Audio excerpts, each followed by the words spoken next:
ప్రభుత్వాలు మారుతున్నా సంవత్సరాలు గడుస్తున్నా బొబ్బాయిపల్లి గ్రామ ప్రజల రోడ్డు కష్టాలు మాత్రం తీరడం లేదని గ్రామ ఉప సర్పంచ్ రాజు ఆవేదన వ్యక్తం చేశారు.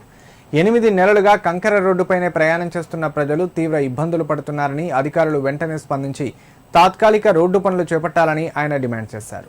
సిద్దిపేట జిల్లా కొకునూరుపల్లి మండలం బొబ్బాయిపల్లి గ్రామానికి వెళ్లే రహదారి దుస్థితిపై గ్రామ ఉప సర్పంచ్ రాజు తీవ్ర ఆవేదన వ్యక్తం చేశారు. 8 నెలల క్రితం రోడ్డుపై కంకర పోసి పనులను మధ్యలోనే నిలిపివేయడంతో గ్రామ ప్రజలు నిత్యం నరకయాతన అనుభవిస్తున్నారని తెలిపారు.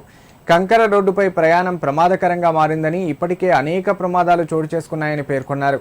రాజీవ్ రహదారి నుంచి కేవలం 2 కిలోమీటర్ల దూరంలో ఉన్న గ్రామానికి చేరుకోవడం కష్టంగా మారిందని ఆవేదన వ్యక్తం చేశారు. సరైన రోడ్డు లేక గ్రామానికి బస్సులు రావడం లేదని, ముఖ్యంగా విద్యార్థులు, గర్భిణీలు, వృద్ధులు తీవ్ర ఇబ్బందులు ఎదుర్కొంటున్నారని చెప్పారు. ప్రజలు గమ్యస్థానాలకు చేరుకోవడానికి ప్రత్యామ్నాయ మార్గాల్లో అదనంగా కిలోమీటర్ల మేర ప్రయాణించాల్సిన పరిస్థితి ఏర్పడిందన్నారు. ఈ సమస్యపై ప్రజావాణి కార్యక్రమంలో జిల్లా కలెక్టర్కు వినతి పత్రం సమర్పించినట్లు తెలిపారు. అధికారులు వెంటనే స్పందించి బొబ్బాయిపల్లి, రామునిపల్లి గ్రామాలకు తాత్కాలిక రోడ్డు పనులు చేపట్టి శాశ్వత రహదారి నిర్మాణానికి చర్యలు తీసుకోవాలని ఉప సర్పంచ్ రాజు కోరారు. రైల్వే అని చెప్పి అందుకు 2-3 సంవత్సరాలు ఆపారు. కట్ట రోడ్ డేంజర్ ఉంది. మేము అందరం ప్రజలను కలిసి మంచి 10 రూపాయలు వేసుకొని రోడ్డు తాత్కాలికంగా మురం పోసుకోవడం జరిగింది. దాని తర్వాత నేను 5-10 ఖర్చు పెట్టి నేను ఒక మురం పోపించిన. ఇప్పుడు మళ్ళీ కట్ట దాటిన తర్వాత కంకర పోసారు. అసలు చిన్నపిల్లలకు బస్సు రావాలంటే మా ఊరికి భయపడతారు.